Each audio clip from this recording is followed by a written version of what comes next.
heart-stopping presidential campaign. Oh, the Republicans and Democrats have selected their presidential nominees, Mike Dukakis and George Bush.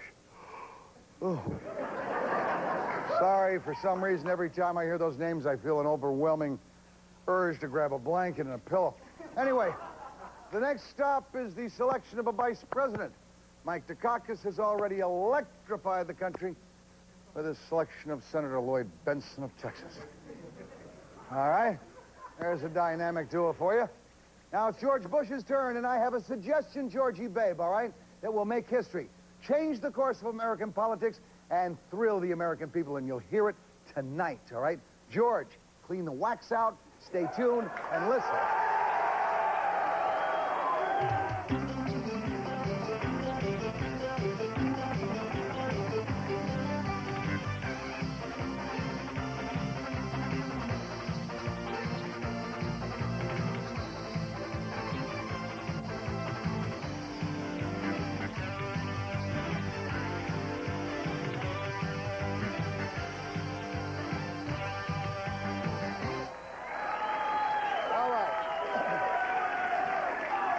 First, a comment to Larry King, if you're watching the show tonight. Larry, apparently you do. No, Larry's not a bad guy. Larry, you said my audience had a lot of gorillas in it. I don't like that. That's pretty cold, pretty untruthful, but go ahead, Larry. All right. Anyhow, let me introduce our guest at home base tonight, Mr. Morton Anderson. Mr. Anderson has spent the last 2 decades of his career in American politics, hailing from an academic as a professor at Columbia University. He worked for the administration of Richard Nixon and served Ronald Reagan as a senior White House advisor. Let me start with you, Martin, by asking, every other Reagan insider has written a kiss and tell book. You haven't done that. Do you believe in President Reagan? Well, I think President Reagan is going to go down as probably the greatest president of this century. The only one he's got any competition from is Franklin Delano Roosevelt. Okay.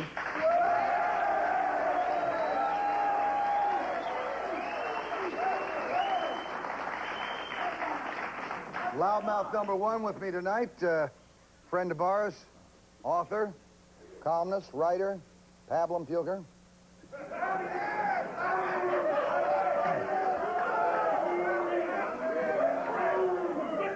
Caleb Carr is with us. Caleb, you're sitting in the same room. You're sitting in the same room with the man who helped formulate Reaganomics. Now, what do you think of the man who helped formulate trickle-down economics? Well, I don't know, Mr. Anderson. The only thing I can tell you is that I, among other people, supported the ideas that Reagan originally proposed in 1980, and I consider what he's done in the past 8 years to be a complete betrayal of most of the salient aspects of his original campaign platform. How about naming a couple of the ones he didn't do?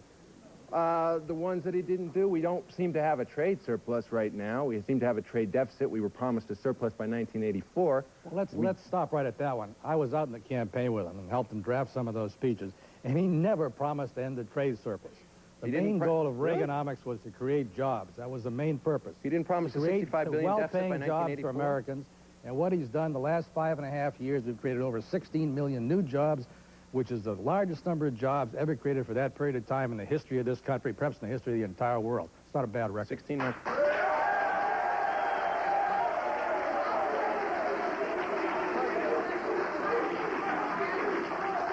It's a bad record when you consider the fact that he has sold much of the United States to the Japanese and Europeans in order to do it. I, for one, do not particularly want to see this country sold to overseas investors. I don't like the ideas of the Japanese businessmen running this country. And that's where we are. Well, let's Their money's stop not right green. there. No, I mean, I know a lot of businessmen are in this country, and there aren't Japanese businessmen are not running the United States. That's just crazy. Now, it is true that some... What percentage of the banks do they own, though, Mr. Anderson? I don't know what percentage. 17% be fair to say? Would not sound unreasonable. Okay. It's true that the Japanese want to invest in this country, and the reason they want to invest here is because Reagan's economic policies have been so successful, this is the best place in the world to put your money. They're not stupid. So why don't... If the Japanese are so smart and want to invest in this country's industry, how come American businessmen aren't investing in it? Well, they are. I mean, here again, you keep saying things that aren't true. If you look at the last 5.5 years, We've created 16 million new jobs, $20 trillion worth of goods and services. We've done so for 67 straight months of economic growth. By any reasonable economic standard, that is the greatest economic expansion in history. And Not that's true, bad. too. Nobody questions that. The question is, what's the underpinning of that? What's the Can you underpinning of say that it was the achievement? greatest economic expansion in history? Can I say it's a great Yeah. economic expansion? Can you bring yourself to say it? I can bring myself to say that, but I cannot bring myself to say that it has a firm foundation based on American industry and based on America's national security. I can't bring myself to say that. Well, why not? Because I think it has a lot more to do with Japanese security and European security than it does with American. I know, but why? Well, let me tell you something, gentlemen. Let me tell you something. Wait a second. Let me ask you this, and he might be onto something here. Are you saying to me then, Caleb, really what we're talking about is we are more concerned with European security and Japanese security than we are American security? Yes. So what would you say the plan should be to reverse that so that we're concerned with American security? Part of our security is the security of Japan and security The of plan Germany. is very simple. The plan is very close to what Reagan originally outlined in his 1980 campaign. You've got to break the cycle of dependency in the dependency state that we live in, the welfare state. You've got to break that up. You've got to hit at government programs that are excessive, that are laden with fat, which he hasn't done yet. Yeah, but you as a writer, you as a political, a knowledgeably political person, should understand that Congress, all right? Congress appropriates those funds. Congress directs the president how much money he has to spend. Congress tells us what's going to go on in the welfare program. It's a false dichotomy to say that Congress is wrong, therefore Reagan is right. They're both. No, I'm not saying wrong. that. I'm saying that President Ronald Reagan, and correct me, Martin, if I'm wrong, Ronald Reagan has proposed many changes that Congress has not gone along with. Yes, and let me just say, he's proposed many changes that both Republican and Democrats in the Congress have not gone along with. Now, look, Reagan certainly wasn't a perfect president, and we will never have one. But God knows he tried in terms of cutting programs. And it's also true, and I happen to agree with him on this, there's a lot more that can be cut. There is waste and extravagance like you wouldn't believe across the board in Washington, not just in domestic policy, but in defense policy and in the intelligence area, too. Every government agency's got Let it. me ask you a there's so question. much of it Unfortunately, Ronald Reagan is set to leave the White House next January. Is there anything we can do to keep the president from leaving? Well, I have an idea for you. I have an idea, all right? I have this idea. I passed this idea on before, and I realize we've got the 22nd Amendment, which says the president cannot succeed himself for a third term, which I think is unfortunate. So do I. I realize also that the American people are opposed to that 22nd Amendment. There is, however, as always with these great lawmakers of ours, usually lawyers, there is a little crack in that dam. What would be wrong with Ronald Reagan running as the vice presidential candidate on George Bush's ticket and Bush resigning after the inauguration?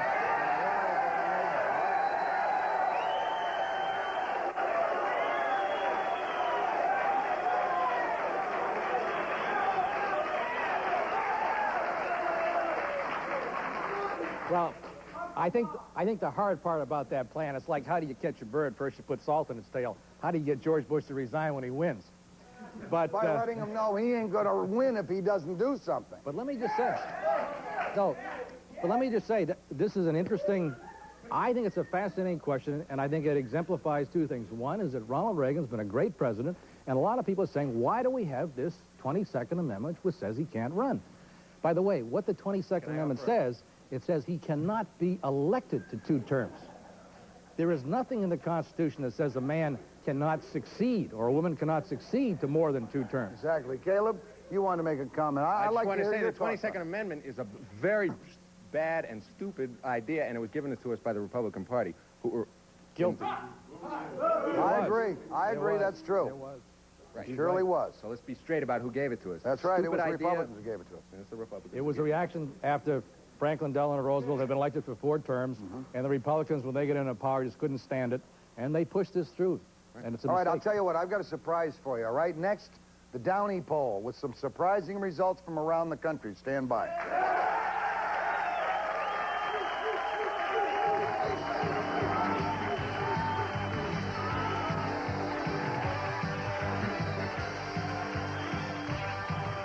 Show furnished by Redwood Limousine, When in New York, call 212-226-7665.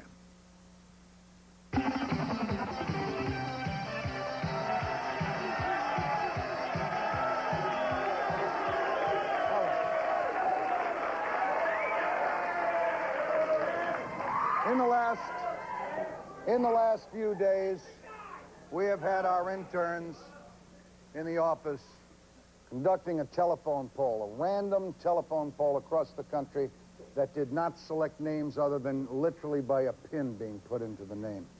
And these are the results of that poll which was taken. Now, incidentally, the percentages of the voters polled were 32% of the voters were Republicans, 33% were Democrats, 34% were independents, which really is nowadays going along fairly consistently with the way people cast their vote. How would you vote in the following election? Dukakis versus Bush. And the results were George Dukakis, 46%. Mike Dukakis, 46%.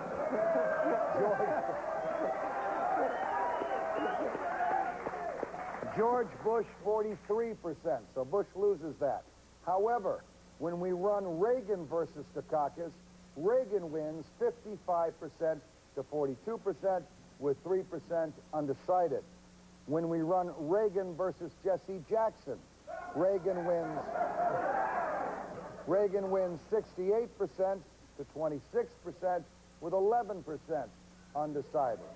And when we run Reagan against someone like Governor Cuomo, Reagan still wins 47 to 45 with 8% also undecided. Now, of all the Republicans' questions, how would they vote in the following election? Reagan versus Bush. Reagan is a landslide winner in that, 81% to 15%, with 8% undecided as how they will vote. Also, the number of Republican voters who would vote for Bush with Reagan as his vice president was 64% to 36%. Percentage of voters who think the 22nd Amendment should be repealed. Martin, this is interesting. 54% to 44% think it should be repealed, of those who understood what that was, right? So here we are in a country with two absolutely charismatic boobs running against each other, Bush and Dukakis, and we, the American people, are going to get stuck with it. We're going to get stuck with it. Let's go to the audience and see what they have.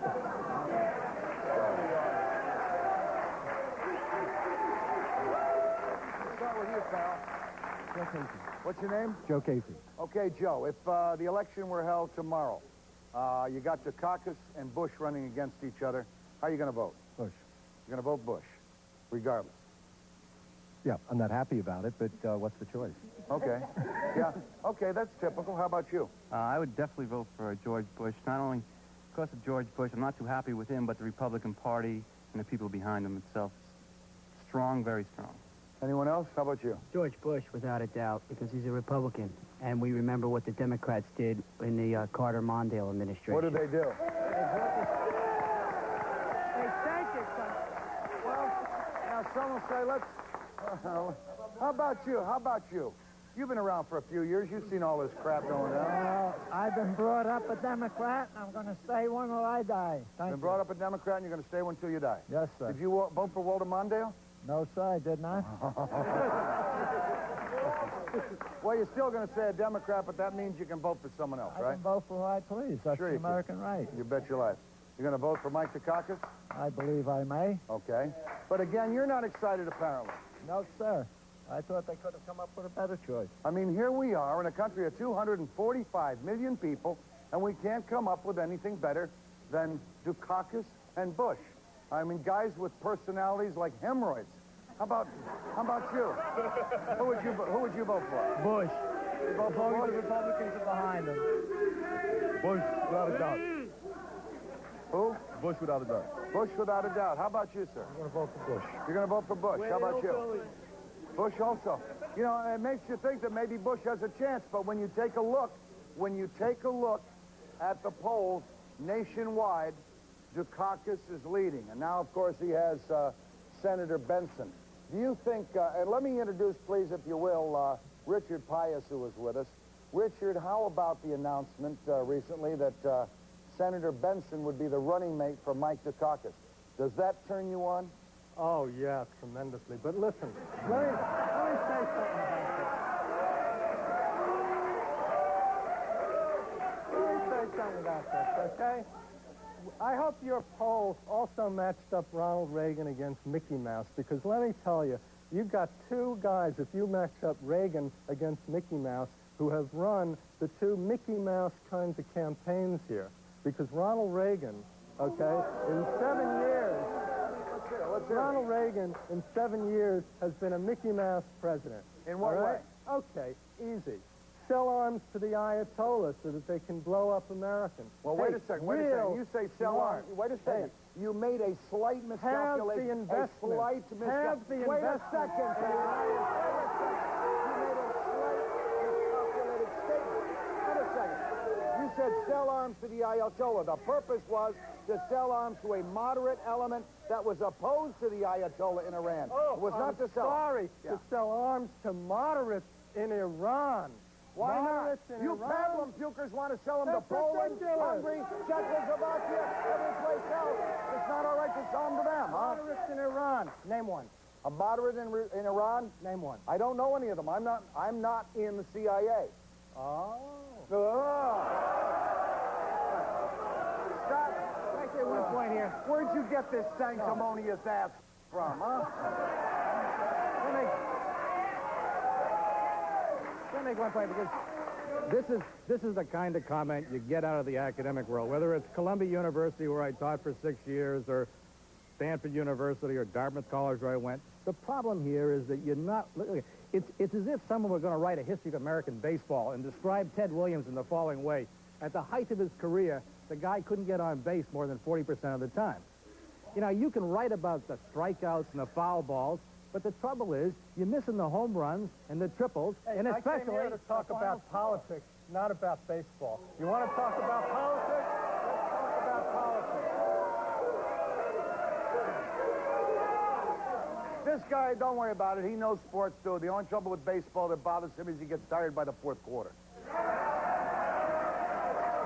Now, how about talking about the 16 million jobs that Reagan created? How about talking to They're all flipping hamburgers, and they're working out in the stands that's not true. selling beer. That's not true. Oh, they're in the steel industry? No, wait. Are they in the steel industry? They're in the automobile industry? You're supposed to be a professor of political science at Columbia University. Let me tell you, the council... Great job. All you guys out in the audience, you're going to have great jobs, right? Let me tell you something. Can we give this you some is facts? typical of the elitists. This is typical of the elitists.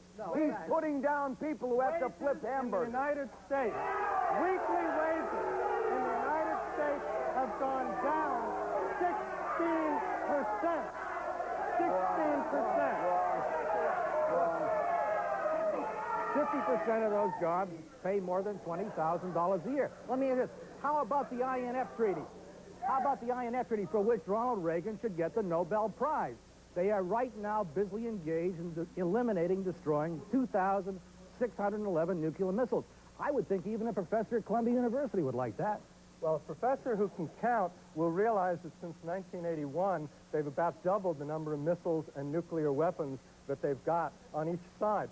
One nuclear accident in Chernobyl had everybody crapping in their pants. That was destroyed by Jimmy Carter. One. And why, if that's true, Mort? Come here, Caleb. I gotta ask one question. Why, if Reagan is so concerned with America's, nuclear capability, why is he turning down weapon systems which really have the chance to give us nuclear security like we've never known? Why is he opposing the Mobile Midget Man? I haven't heard him oppose Star Wars. No, that's an anti-nuclear system, Mort. I'm right. talking about a nuclear weapon system. Why is he opposing the Mobile Midget Man, which will give us a level of nuclear security unmatched in the nuclear era? Well, that's your opinion, But it turns out that the military advisors to Ronald Reagan happen to think... I'll that tell what you. he's No, doing I is will better. tell you don't agree why. with it. I will tell you why, Yeah. because it's a relatively cheap, effective system that doesn't line the pockets of Pentagon contractors the way the Star Wars program does. Well, all right, let's look into that, because there has been a lot of waste. There has been a lot of graft, and there have been some problems in the Reagan administration. It's not clean and lily white. We'll be back to look into that and to find out about world peace and what Ronald's done for it.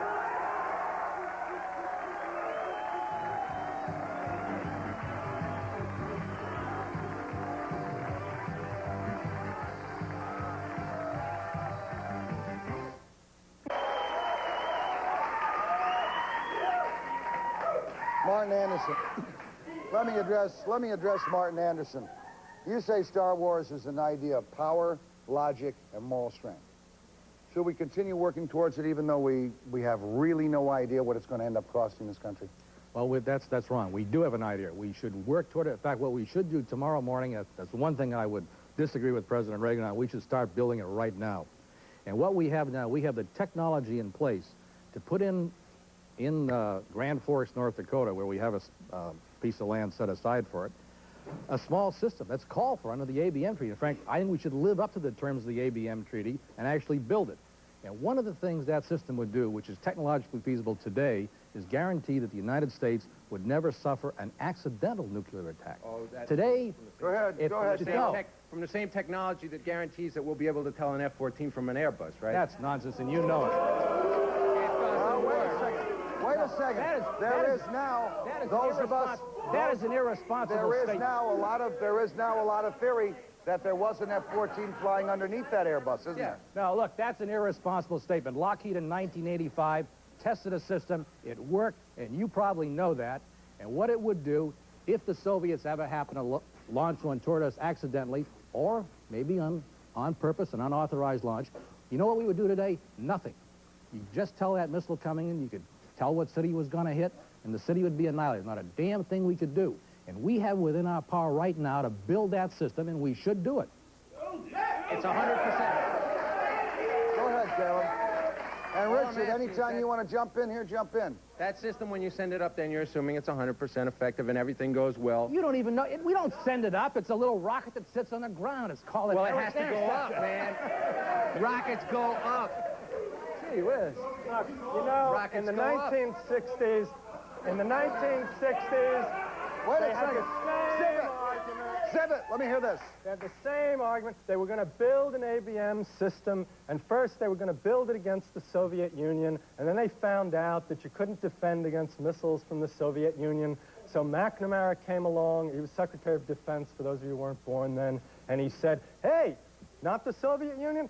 Fine. We'll defend against China, and we'll defend against accidental missiles being launched. The old accidental missile being launched by some sloshed Chinese or Soviet who goes in there and says, oh, I think I'm going to destroy the United States or whatever. Or he thinks he's making his coffee and he blows up the United States. Impossible that could happen? Crap. Do you think it's impossible? That's just Do you think it's impossible? Yeah. It can't ever happen. Yeah. Okay. How many people? If you really think it's impossible that there never could be an accidental launch of a nuclear missile or an unauthorized launch, then don't spend a nickel on defense. So you get absolutely. No, that's fine. right. That's fine. That's cool. So you get your one system to take care of that one missile, assuming that the accident that the Russian sets off is he's All going to you have. need is one missile, Yeah, pal. and let me also No, if add he's gonna is have a that good there day, is he's only probably gonna one stop at operating missile defense system in the world today, and that's the 100 missiles the Soviet Union has built right next to Moscow. Fine, but now Why don't we'll we give at you least that catch one. up? We'll give you that one. Now, why do we need the rest of the Star Wars program? I'd take that one for starters, and then we'll work on the rest. All right, gentlemen, let me come to David Thank you. Klinghoffer. David, you think it's a positive thing that we're not loved worldwide, all right? Because a lot of people say we're not loved worldwide. It's not really relevant. I mean, it's nice that some Europeans like us, some Europeans don't. I don't really give a rat's ass what exactly, they think about it. There goes my summer trip to Paris, which I didn't want to take for those frogs anyhow. The Europeans are interested in European interests. They don't care about us, so why should we give a damn what they think about us? And why sell them our country? Well, look, the truth is that what Europeans really hate about Reagan is that Reagan represents what they despise most about America. He's an ordinary, middle-class man. Reagan really, people accuse him, you will probably accuse Reagan of being an agent of the wealthy and the powerful. But the truth is that Reagan No, he hasn't taken on a Reagan welfare is a system. He's an agent of revolutionary a welfare in favor of the crooks, kind too. of people who watch the Morton Downey show. Ordinary, middle-class, not particularly well-educated people.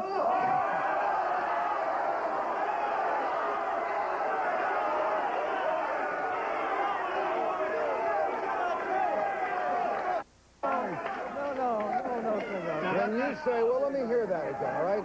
Wait a second. When you say we're not, wait a second, zip it. When you say we're not particularly well educated, remember two things, all right? Two things. Maybe we don't have those elitist Ivy League college degrees. I'm making exactly that point. The battle between Reagan and his critics and maybe it's the liberals who gave us the lousy education. Exactly. The battle. So what is The battle between Reagan and his critics is a battle between people like these two people here, representatives of the privileged upper middle class. Hey, pal, you better know what you're talking about before you call me privileged. Mr. Carr, you are obviously someone... You want to come down and see where I grew up, they'll eat you for lunch. You are obviously someone with the time and the leisure to pursue a political career. Mr. Pius, Professor Pius, on the other hand, is someone with the time and the leisure to pursue academics. These are both frivolous occupations. Now... Like the National Review is not frivolous? Well, that's Well, different. let me ask Richard something. Let me ask Richard. We're getting a little far afield here. Richard, 6 years ago, most Americans would have named Russia as our biggest threat. Today, after President Reagan stood firm in the face of the evil empire, all right, we're seeing real progress towards world peace. Now, tell me, is that tough foreign policy that's working or not? He could have done that in 1981. What was this evil empire crap? Who What do you mean he needed could have that? done it in 81? Carter could have done it in 79 and it wasn't done, all right? It got done by Reagan. Yeah, well, first of all, it couldn't have been done in 1981, and two, and the Soviet Union is an evil empire, and we all know it, and it's not crap, and you know that. And the astonishing thing is that given what Reagan has done... Well, what did Reagan mean when he said the evil empire's a mask, then? That we should nominate Ronald Reagan for the Nobel Peace Prize? I thought you wanted to nominate him for vice president. One thing at a time. I mean, my God. You can do both. You know, I thought ideas that nominating Ronald Reagan for vice president, making him president, which I think is constitutional, and if you're the sort of author of the idea, I commend you. It's really, well, then I commend you. It's ingenious. But politically, I thought for a while, when they called me up and asked me on the show, I thought to myself, and I may have even said to your producer, that that's the craziest idea to come out of the Reagan administration, Reagan years yet. And then I thought to myself, you know, it wasn't. There are a lot of other crazy ideas that came out. Let me just try one crazy one. There's one crazy idea that President Reagan has said that he wants to do, which is to work to repeal the 22nd Amendment. Now, I read one of your previous books. Do you agree with President Reagan? Yeah, I'd like to repeal that amendment. Absolutely. And if the American people want to vote for Reagan again, make him president, fine. I'm in the field of writing about presidents, plenty to write about. Just like, you know, you get an undertaker, there's a crash, the undertaker says, that's terrible. Then he says, roll up your sleeves, we've got a lot of work to do. We're making a lot of progress I'm in the business. here. God, he's a funny guy. He's just a heartbeat away, all right? Who would you choose? Stand by with us.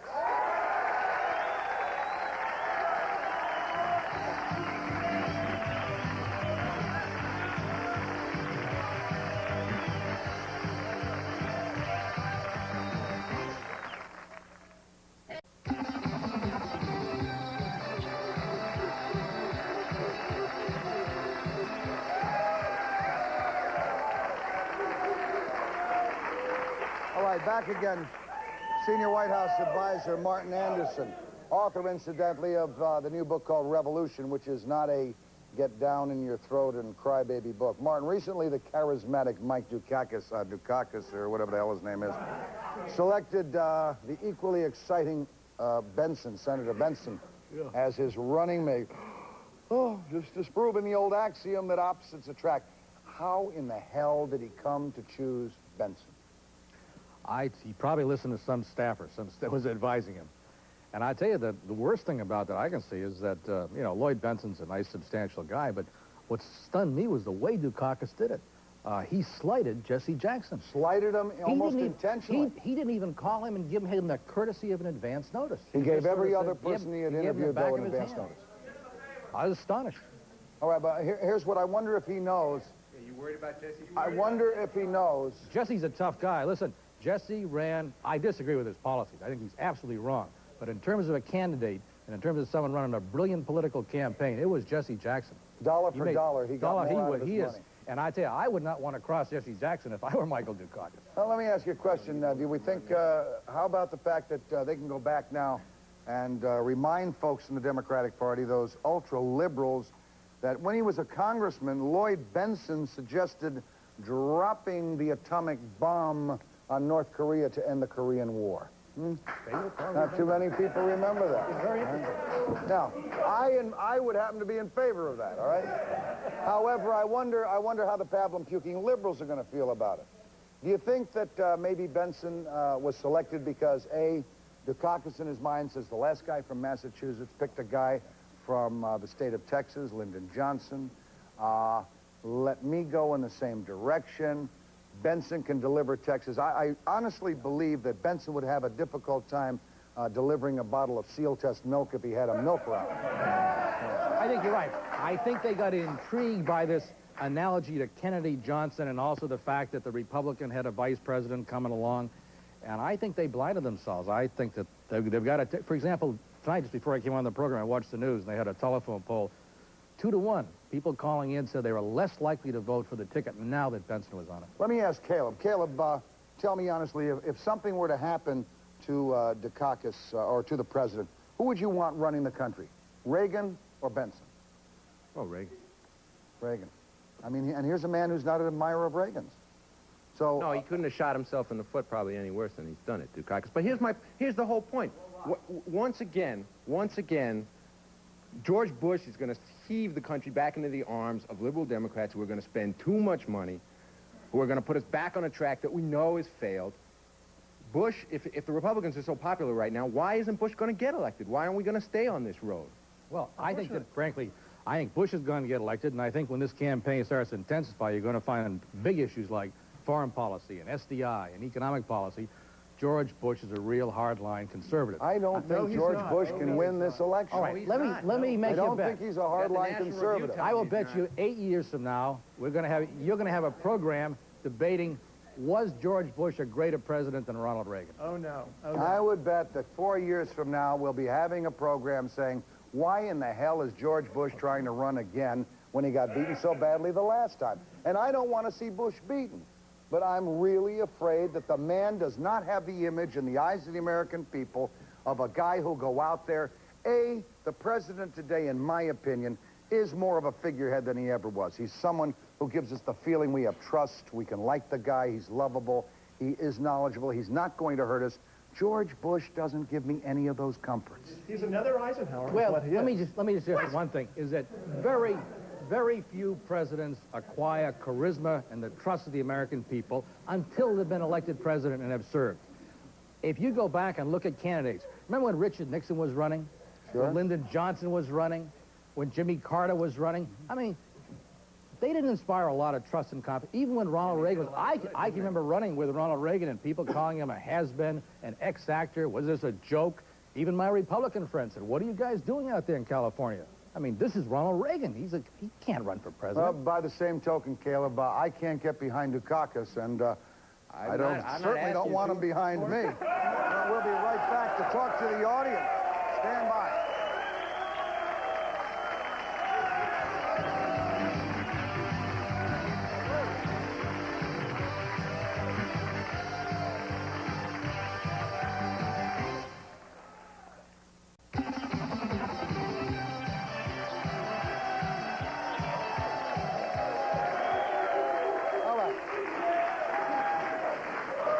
Listen to all these so-called experts, all right? When push comes to shove, gang, we're the ones who have to make the decision, even though we're not going out and voting an awful lot. Probably this time around, we'll have the lowest turnout of vote that we've ever had in this country. I would bet that probably less than 19% will decide who the winner of this election is. How are you going to go? What's your name and what's your ideas? My name's Ken Porro. I'm from Rutherford, New Jersey. And Mort, I agree with you 100%. I'm a registered Republican. I'm concerned. And I'd like to vote for you for Vice President of the United States.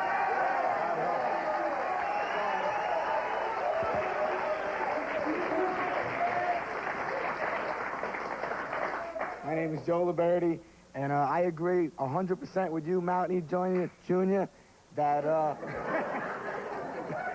that it was unfair that Larry King has wrote about our people being apes in your stands.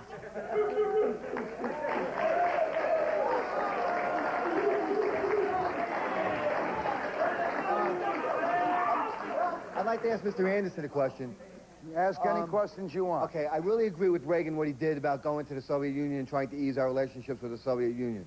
But do you really think that, he can keep an eye on all the missiles and, and them being here and us being there? Can we trust him, in other words? Can we really trust him? No, you can't trust him, and that's why the whole question of verification is so important. And what we've put in place is not an ideal verification system, but for the first time in history, we're going to have American citizens trained from the military living in the Soviet Union, monitoring what they're doing, and they're going to have Soviet military here monitoring what we're doing. And you can still raise a lot of questions about how perfect it is, but it is one step along the way toward reducing the number of nuclear missiles. And as long as we do that in a way in which we stay very strong, then it makes sense. You got to be very careful. You're right. Caleb wanted to say something. Go ahead, Caleb. I was just saying, you can dismantle a lot of those missiles and build a mobile midget system, and you won't have to trust your Russians, because any move they make, they're gone.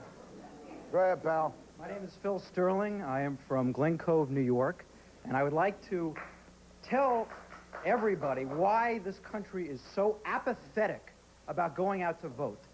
Because you have candidates like George Bush, like Michael Dukakis. I mean, I think it's time that we had a third party, because I'm sick of the Republicans, and I'm sick of the Democrats, because they're all a bunch of idiots.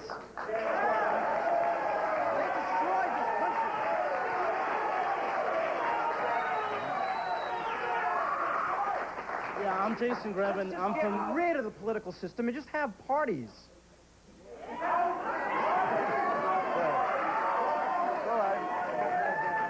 Let me hear this gentleman, too. All right, my name is Jason Grebin. I'm from Leonia, New Jersey, and I'll be voting my first election in November this year. Will you vote?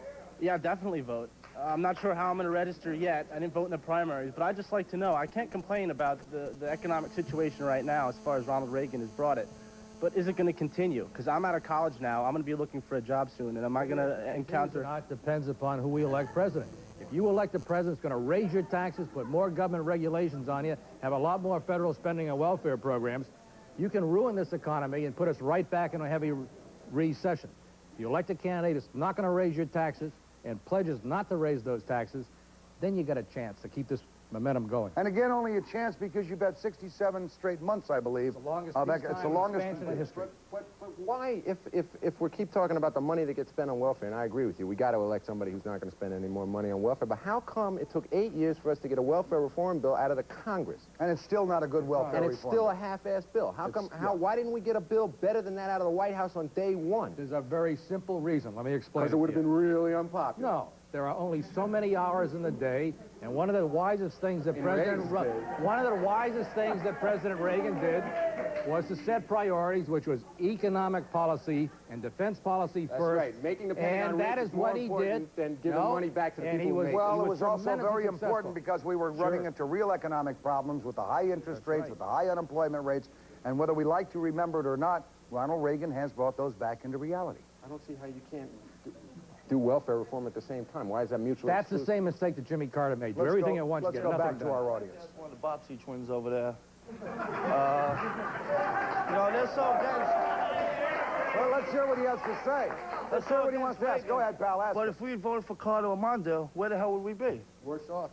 Okay. And then you're so against Reagan. Why are you so against Reagan? That's not the issue. The issue is what you're going to do. The issue is what you're going to do now. Let me give you an example, okay? Let me give you an example. That's all you've been doing is wasting my time the whole time you've been here. Okay.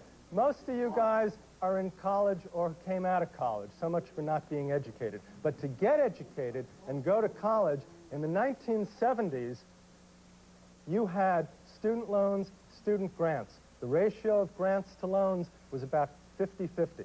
1980s, Reagan taking on the puking liberals or whatever that stuff is, okay? Ratio of grants to loans, all of a sudden, 80% is loans, 20% is grants. Value of the grants going down. You guys were the ones who got the shaft. You guys are not voting. Let me tell you something. Let me tell you something now. Let me tell you something. If you don't believe that, I have a bridge I want to sell you, and I have some land in Arizona. Let me tell you exactly. Wait a second. Okay? He's right. He's right. He's right in that sense. And let me tell you, my daughter Tracy is probably at home in Portland, Oregon, watching this right now. She got 2 Pell Grants. That's worth 2 Pell Grants, all right?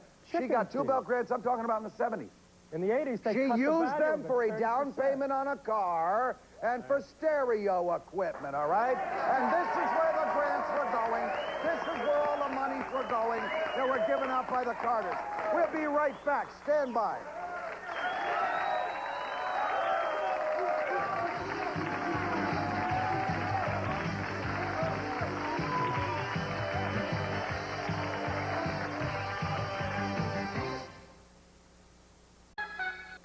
Hey, gang, guess where I'm going to be going the week of August 15th? I'm going to be trying my luck at the Showboat in Atlantic City for 5 big shows.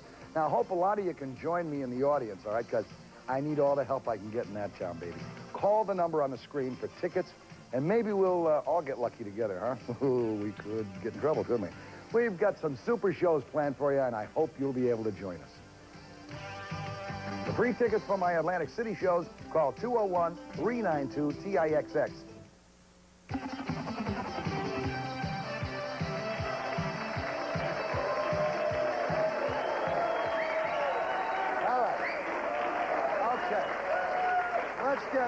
We haven't heard from any women yet.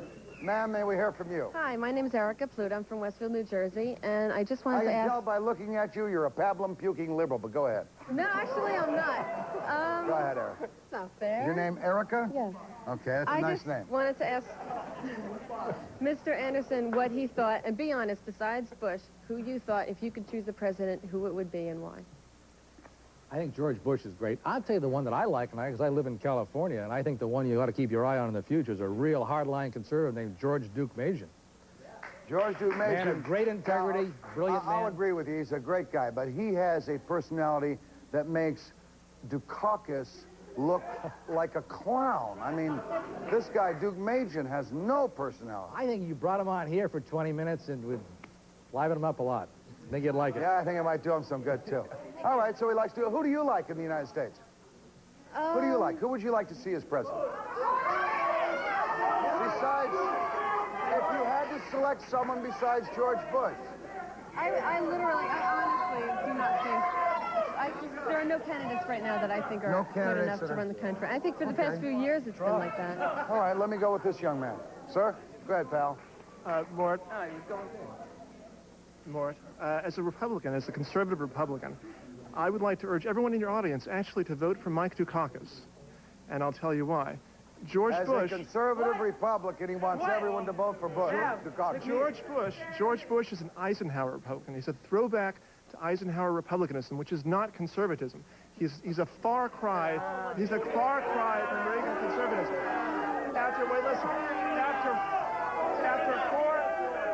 After 4 years of Dukakis in the White House,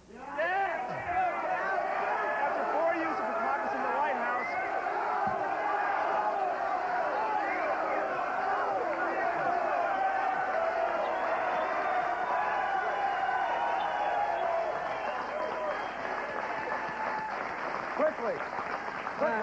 From New York City, my name's Lars. I'm going to vote for George Bush, but I don't think he can do it alone. He's got to pick conservative as running mate. Jack Kemp as running mate. Maybe even DuPont. Okay. I have a question for Pat Paulson over here. If there have been so many jobs created and you paint such a rosy economic picture, why is the trade deficit the largest ever? So what jobs, what are these people actually doing? Quickly. There's a study just came out that shows that over 50% of them make over $20,000 a year. That's not bad. And about two-thirds of the jobs are in the professions, technical jobs. But the service industry is what really is the backbone. What are you doing now? Sorry. What are you doing now? I'm a medical resident in New York. How much money are you making? 27,000. 27,000. How long you been in that field? 1 year. 1 year? Not too bad, is it? Not too bad. No, but I went through 20-some years of schooling to get 20-some years of schooling to get there? Yeah. You picked the wrong field, pal. Hey, tonight we've heard it all. The experts, the people. I'll tell you this, the evidence is conclusive. You better win one more for the Gipper gang. Good night, everybody.